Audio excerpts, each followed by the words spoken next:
φάρμακα στην άσωτη σιωπή.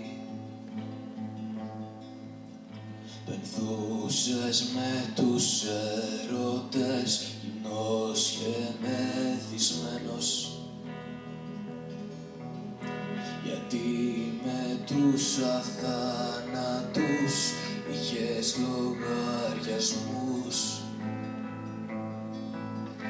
Τις άριες μιας όπερας τραυλίζες λυκημένος, μιας επαρχίας μαθητής μπροστά σε δυο χρησμούς. Τη ζήλεψε τα θέλες, τα ένδοξα παρουσιά. Έτσι κι αλλιώς ο κόσμος πια